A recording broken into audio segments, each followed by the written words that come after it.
Hi అండి. Good morning అండి అందరికీ. ఎలా ఉన్నారండి అందరూ? అందరూ బావుండాలని మనస్ఫూర్తిగా కోరుకుంటూ ఈరోజు వ్లాగ్ అయితే స్టార్ట్ చేసేద్దామండి. ఇదొచ్చేసి గురువారం రోజు తీసిన వ్లాగ్ అనమాట. ఇహ ఆ రోజు పిల్లలకి స్కూల్‌కైతే సెలవు కాబట్టి ఇంకా ఉదయమే పనులన్నీ చేసేసుకొని త్వరగా పూజ అయితే చేసుకుంటున్నానండి. ఆ రోజు క్యారేజీల హడావిడైతే లేదు కదా! ఇంకా స్కూల్ ఉన్నా లేకపోయినా నేను ఉదయం 5 గంటలకే లెగుస్తానండి. ఇంకా త్వరగా లెగిస్తే మనకి పనులు కూడా త్వరగా అవుతాయండి. ఇంకా పనులన్నీ కంప్లీట్ చేసేసుకొని పూజ అయితే చేసేసుకుంటున్నానండి. నేను ప్రతిరోజు ఈ విధంగా పూజ అయితే చేసుకుంటాను. ఉదయం, సాయంత్రం కూడా చేసుకుంటానండి దీపారాధన. ఇంకా ఇప్పుడైతే పూలు నిన్నటి పూలు అవి తీసేసి చక్కగా ఫ్రెష్‌గా మళ్ళా పూలు పెట్టేసుకొని శివుడి ఫోటోకైతే మారేడు దళాలు పెట్టుకొని, ఇంకా ఏడుకొండల స్వామి ఫోటోకైతే తులసి దళాలు పెట్టుకొని, ఇంకా అలాగా సింపుల్‌గా నేను పూజ అయితే ప్రతిరోజు ఇలా చేసుకుంటానండి. నేను దీపారాధన కోసం మట్టి ప్రమిదలే వాడతానండి.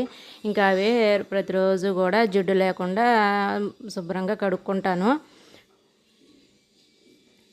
ఇంట్లో దీపారాధన చేసేసుకున్న తర్వాత ఇంకా తులసమ్మ దగ్గర కూడా శుభ్రం చేసుకొని ముగ్గు పెట్టేసుకొని చక్కగా పువ్వులు పెట్టేసి పూజ అయితే చేసేసుకున్నానండి. ఇంకా హారతి ఇచ్చేసి మనస్ఫూర్తిగా దేవుడికి దండం అయితే పెట్టేసుకున్నానండి. ఇలాగ ఉంటుందన్నమాట నాది ప్రతిరోజు నిత్య పూజ అయితే ఇట్లా సింపుల్గా ఇలా చేసేసుకుంటానండి.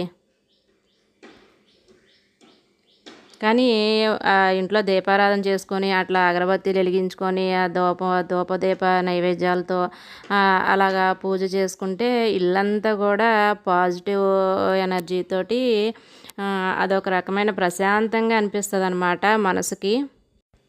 పూజ కంప్లీట్ అయిపోయిన తర్వాత ఇంకా టిఫిన్ అయితే చేసేస్తున్నానండి. ఈరోజు దోశలు వేసాననమాట. అందులోకి బీరకాయ చట్నీ చేశాను. ఇంక మా పాపను మా వారు టిఫిన్ చేసేసారు. ఇంకా పూజ అయిపోయిన తర్వాత నేను కూడా ఇంకా టిఫిన్ చేసేసాను. కొంచెం సేపు అలా కూర్చొని రిలాక్స్ అవుతానన్నమాట. ఇంకా తర్వాత ఇక వంట అయితే స్టార్ట్ చేసానండి. ఈరోజు ములక్కాడలు ఉన్నాయి. ములక్కాడలోనూ ఇంకా ఎప్పుడో తెచ్చిన ఒక మామిడికాయ ఒకటి ఉంది. అలాగని ములక్కాయ మామిడికాయ వేసి అలాగే కోడిగుడ్లు వేసి వండుదాము అని చెప్పేసి అనుకుంటున్నానండి. కోడిగుడ్డు మా పాప ఉడికించి పెడితే అస్సలు తినదండి. ఇలాగా కర్రీలో వేస్తేనే తింటారనమాట.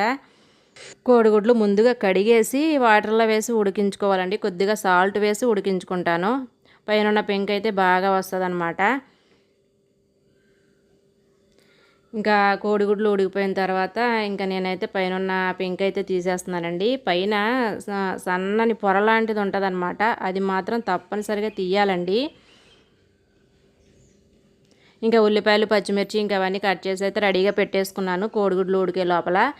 ఇప్పుడైతే స్టవ్ వెలిగించుకొని కడాయి పెట్టుకొని ఆయిల్ వేసేసుకోవాలి. ఇప్పుడు కొద్దిగా పసుపు కూడా వేసుకుంటున్నాను.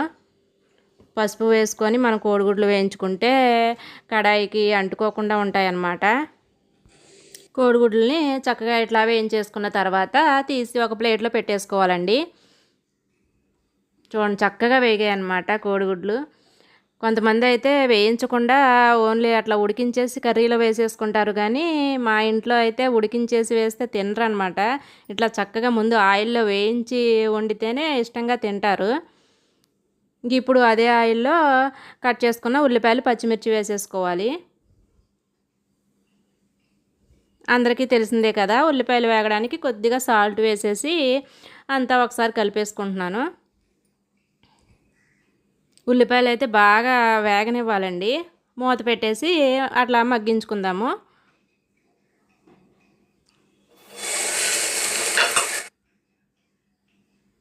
చూడండి చక్కగా ఇప్పుడు ఉల్లిపాయలు అయితే మగ్గినాయి కదా. ఇంక ఇప్పుడు శుభ్రం చేసి పెట్టుకున్న ములక్కాడ ముక్కలు వేసేసుకోవాలి.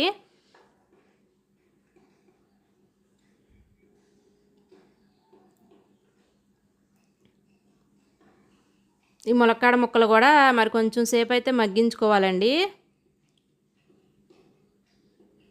ఈలోపు మనము మామిడికాయని పైన పెచ్చు తీసేసుకొని ఇట్లా ముక్కలు కట్ చేసేసుకొని, అంటే నేను మిక్సీలో వేసి మెత్తని పేస్ట్ లాగా చేస్తానండి. మనం అట్లా పేస్ట్ చేసుకొని కర్రీలో వేసుకున్నాము అంటే చక్కగా గుజ్జు గుజ్జుగాను గ్రేవీ బాగా వస్తుంది అన్నమాట. ముక్కలు ముక్కలు కట్ చేసుకొని వేసుకుంటే ఆ కర్రీలో మొత్తం అంతా కూడా అలాగ ముక్కల్లానే ఉండిపోద్దండి. అందుకని చెప్పేసి కొంచెం మనం పేస్ట్ చేసుకొని వేసుకుంటే చక్కగా కర్రీ అయితే ఆ రైస్లోకి బాగా కలుస్తుందండి.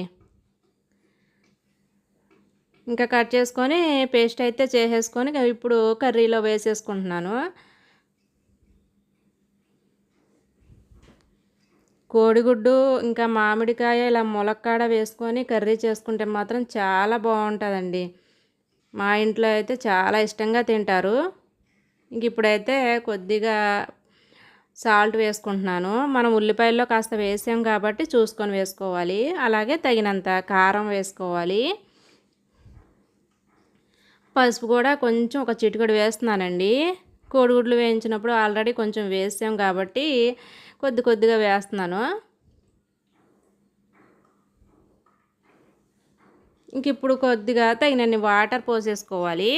ఇప్పుడు ఆ వాటర్ పోసుకున్న తర్వాత అంతా ఒకసారి కలిపేసి ముందుగా వేయించి పెట్టుకున్న కోడిగుడ్లు వేసేసుకోవాలి. ఇంక ఇప్పుడైతే మనకి అంతా కలిపేసి మూత పెట్టేసుకుంటే మనకి అట్లా చిన్న మంట మీద ఉడుకుతూ ఉంటుంది. ఇంక ఈలోపు అయితే నేను పుదీనా చారు అయితే పెడుతున్నానండి. మా వారికి ఏ కూర వండినా కూడా చారు అయితే ఉండాలి. చింతపండు చారైనా సరే, ఇంకా పప్పు చారైనా, పుదీనా చారైనా ఇట్లా ఏదో ఒక చారు అయితే ఉండాల్సిందేనండి. ఈరోజైతే పుదీనా చారు అయితే పెడుతున్నాను. ముందుగా గిన్నె పెట్టేసుకొని ఆయిల్ వేసుకోవాలి. వేడెక్కిన తర్వాత ఈ పోపు దినుసులు, ఎండుమిర్చి, ఇంకా ఒకటి రెండు వెల్లుల్లి రెబ్బలు కూడా చితకొట్టి వేసేసుకొని వేగిన తర్వాత తగినన్ని వాటర్ పోసేసుకోవాలి. ఇంక ఇప్పుడు కొద్దిగా సాల్టును, పసుపు, చింతపండు, ఇంకా అలాగే సన్నగా పొడవుగా కట్ చేసుకున్న ఒక ఉల్లిపాయ వేసేసుకోవాలి. ఇంక ఇప్పుడైతే పుదీనాని శుభ్రంగా కడిగేసుకొని సన్నగా తరిగి వేసుకోవాలండి. అట్లా వేసుకోవడం వలన పుదీనా ఫ్లేవర్ అనేది మనకి చారుకి బాగా పట్టిద్ది. ఇప్పుడు అంతా ఒకసారి కలిపేసుకొని మరగనివ్వాలండి. చారు ఎంత మరిగితే అంత రుచిగా ఉంటుందన్నమాట. పుదీనా చారు ఆరోగ్యానికి చాలా మంచిదండి. కడుపులో ఏమైనా చిన్న చిన్న నులి పురుగులు ఉన్నా కూడా పోతాయన్నమాట. ఇంకా ఇప్పుడు చారు అట్లా మరుగుతూ ఉంటుంది. ఈలోపు మా కూర కూడా చూడండి అయిపోవచ్చింది. ఇలా మధ్య మధ్యలో కొంచెం కలుపుకుంటూ మనము కర్రీని కొంచెం దగ్గరకు అయ్యేంత వరకు ఉడికించుకోవాలి. ఇప్పుడు చూడండి మనకైతే కర్రీ చక్కగా రెడీ అయిపోయింది.